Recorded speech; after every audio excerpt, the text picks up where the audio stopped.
Hi everyone, welcome to সহজ পাঠ। আজকে আরও একটি এডিটোরিয়াল নিয়ে আমরা আলোচনায় চলে এসেছি, যেখানে টপিকটির নাম রাষ্ট্র নারীকে যেভাবে চায়।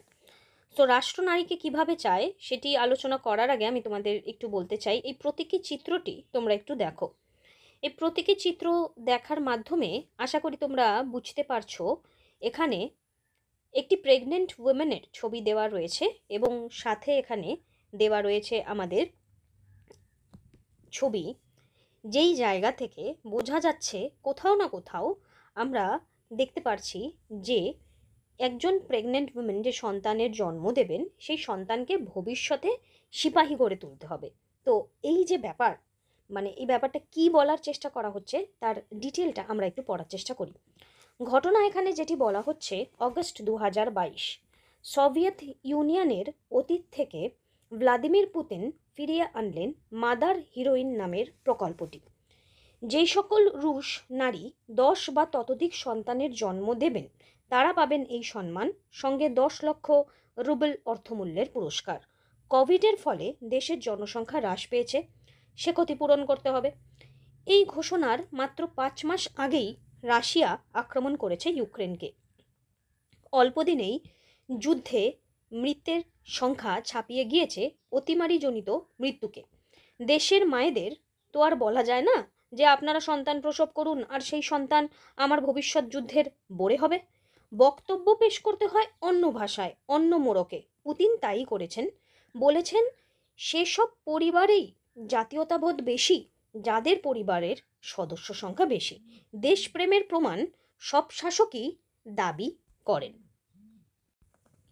তাহলে এই প্রথম যে প্যারাগ্রাফটি আমরা পড়লাম, এই প্যারাগ্রাফ থেকে আমরা সহজেই বুঝতে পারছি যে রাশিয়ার এই মুহূর্তে জনসংখ্যার এখানে হ্রাসপ্রাপ্ত হয়েছে, সেই দিকে নজর দিয়ে তো জনসংখ্যা বৃদ্ধির দিকে একটি প্রকল্প আনা হয়েছে যার নাম হচ্ছে মাদার হিরোইন। এবং সেখানে যে সমস্ত রুশ নারী 10 কিংবা তার থেকে বেশি সন্তান প্রসব করবেন তাদেরকে এই সম্মানটি দেওয়া হবে। এবং খুবই স্বাভাবিকভাবে এখানে ব্যাকগ্রাউন্ডের একটা নলেজকে কাজে লাগানো হচ্ছে যে কিছুদিন আগে ইউক্রেনের সাথে যুদ্ধতে বেশ অনেকেই মারা গিয়েছে, জনসংখ্যা আরও কমে গিয়েছে। এবং তাহলে কোথাও না কোথাও দেশপ্রেমের তকমা লাগিয়ে এখানে নারী জাতিকে উদ্বুদ্ধ করা হচ্ছে সন্তান প্রসব করবার জন্য। ওকে, আচ্ছা, নেক্সট এখানে আরও কি বলা হচ্ছে, এখানে লেখক কি বলছেন দেখা যাক। 1938 সালে হিটলার চালু করেছিলেন মাদার্স ক্রস। পরের বছর থেকেই শুরু হয় দ্বিতীয় বিশ্বযুদ্ধ। হিটলার জানতেন দীর্ঘমেয়াদে সামরিক শক্তি বজায় রাখতে প্রয়োজন ধারাবাহিক সেনার যোগান। তাই ভবিষ্যৎ জার্মান সেনার যোগান অক্ষুণ্ণ রাখতে অষ্টাদশী জার্মান মেয়েদের দেওয়া হতো আদর্শ মা হয়ে ওঠার পাঠ। আদর্শ মা মানে বহু সন্তানের জননী, বহু প্রসবিনীরা সম্মানিত হতেন। তার মানে সেই স্কিমের সাথে আমরা মাদার্স ক্রসের এখানে পুরোপুরিভাবে একই রকম একটি আদলে স্কিমটিকে দেখতে পাচ্ছি। এবং মাদার ক্রস যেটি হিটলার এনেছিলেন 1938-এ, তার পরবর্তী সময়ে সেকেন্ড ওয়ার্ল্ড ওয়ার হলো এবং সেকেন্ড ওয়ার্ল্ড ওয়ারের এক্ষেত্রে সেই সময়ে মায়েদেরকে, জার্মান মেয়েদেরকে এখানে আদর্শ মা হয়ে ওঠার পাঠ দেওয়া হতো। কারণ কি? কারণ হচ্ছে সৈন্যের যোগান প্রয়োজন। তবে হিটলারও নন জাতীয়তাবাদের আতর মাখিয়ে নিরবিচ্ছিন্ন সেনা যোগানের লক্ষ্যে মেয়েদের শিশু উৎপাদন ও প্রতিপালনের যন্ত্রে পরিণত করার কৌশল আরও আগের। মানে বলছে এটা হিটলারের থেকে শুরু না, তারও আগে। কত সাল? 1756 সাল। লন্ডন ফাউন্ডলিং হাসপাতালের গভর্নর ছিলেন জন হ্যানওয়ে। তিনি বুঝেছিলেন যে সাম্রাজ্যবাদী ব্রিটিশ শক্তির ভিত্তি মজবুত করতে নিরবিচ্ছিন্ন সেনা যোগান প্রয়োজন। অতএব মেয়েদের মধ্যে মাতৃত্বকে এমনভাবে গৌরবান্বিত করতে হবে যাতে তারা স্বেচ্ছায় বহু প্রসবিনী হন। পাশাপাশি অনাথ শিশুদেরও যদি মাতৃস্নেহে বড় করা হয় তাহলে তারাও রাষ্ট্রের পদাতিক হবে। এই লক্ষ্যে হ্যানওয়ে গোটা লন্ডন জুড়ে দিন মজুরিরও অর্ধেক মজুরিতে সারোগেট মাদার ও আয়া নিয়োগ করলেন। কিন্তু তাতেও খরচ হচ্ছিল, তাতে কোষাগার সামলানো মুশকিল হচ্ছিল। ফলে প্রচার শুরু হলো মাতৃত্ব কেবল একটি পবিত্র এবং গৌরবান্বিত কাজই নয়, জাতীয়তাবাদী কর্তব্যও বটে। তাই যে মহিলারা সন্তান লালনের এই গুরু দায়িত্ব পালন করবেন তাদের দেশপ্রেম প্রশ্নাতীত। এই প্রচারে অভূতপূর্ব সাড়া মিলল। জাতীয়তাবাদের লক্ষ্যে দলে দলে মহিলারা সম্পূর্ণ বিনা মজুরিতে অনাথ শিশু প্রতিপালনের মাধ্যমে মাতৃত্বের মহান ব্রতে ব্রতী হলেন। তাহলে দেখো এখানে মায়ের যে মাতৃত্ব ফিলিং, সেই ফিলিংসটিকে মিসইউজ করা হচ্ছে জাতীয়তাবাদের স্বার্থে। এবার এই ধারণা অনেকেই বলতে পারে যে খারাপ কি? খারাপ কিন্তু কোনো একটি মা বা কোনো একটি মহিলা কোনো একটি বাচ্চা অনাথ শিশুকে মাতৃত্বের ফিলিং দেবে, এটাতে অন্যায়ের কিছু নেই, কিন্তু দিতেই পারে। কিন্তু অন্যায়ের ফিলিং এটা, এই ভাবনাটা একটি মেয়ের মধ্যে তৈরি করা যে মাতৃত্ব গৌরবান্বিত করলেই একমাত্র তার জীবনের যে সমস্ত লক্ষ্য সেটা পরিপূর্ণ হবে, এই দিকে কোনো একটি মেয়েকে চালিত করাটা কিন্তু অন্যায়ের। সো এখানে এইরকম একটি ভাবনা চিন্তা দেওয়ার চেষ্টা করছেন লেখক। তো তারপর কি বলা হচ্ছে, অর্থাৎ রাষ্ট্রযন্ত্র নিজের রাজনৈতিক স্বার্থসিদ্ধির জন্য জাতীয়তাবাদের মোড়কে মেয়েদের বহুমাতৃত্বের সুপারিশ করেছে বারে বারে, যার মূল্য মেয়েরা চুকিয়েছেন নিজেদের স্বাস্থ্য, জীবন ও স্বাধীনতা দিয়ে। প্রথমেই আসি মেয়েদের স্বাস্থ্যের প্রসঙ্গে। টোটাল ফার্টিলিটি রেট, অর্থাৎ একজন নারীর জীবনকালে গড় সন্তান ধারণের সংখ্যা মহিলাদের স্বাস্থ্যের একটি গুরুত্বপূর্ণ সূচক।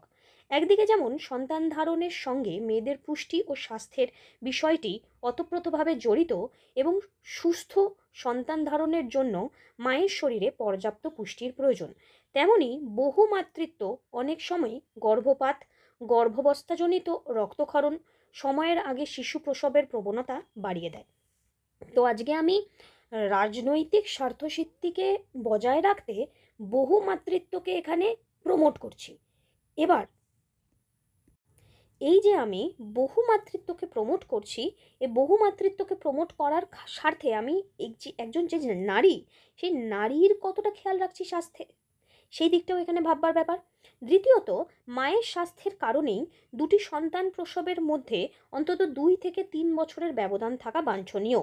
7, 8 বা 10 সন্তানের জননী হতে গেলে মায়ের শরীরকে যে ধারাবাহিক পুষ্টি, যত্ন ও প্রশিক্ষিত চিকিৎসকের তত্ত্বাবধান পেতে হবে, পৃথিবীর অনুন্নত ও উন্নয়নশীল দেশের বেশিরভাগ মা, এমনকি উন্নত দেশগুলিরও সকল মা সেই সুযোগ পান না। অন্যদিকে যদি 2 থেকে 3 বছর ব্যবধান রাখতে হয়, তাহলে সন্তান ধারণ করতে করতে মেয়েদের শুধু গোটা যৌবন নয়, প্রায় গোটা জীবনই অতিবাহিত করতে হয়।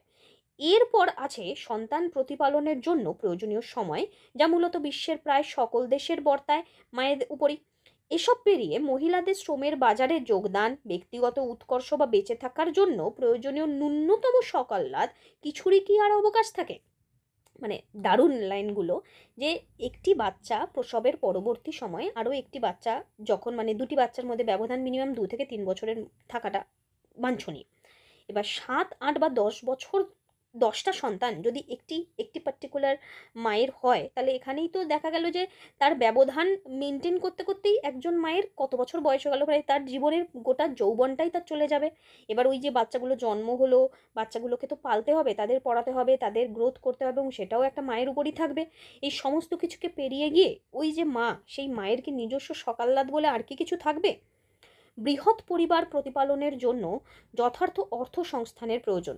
তা না হলে পরিবারের মহিলারাই সর্বপ্রথম অপর্যাপ্ত যোগানের বিষম বণ্টনের শিকার হন।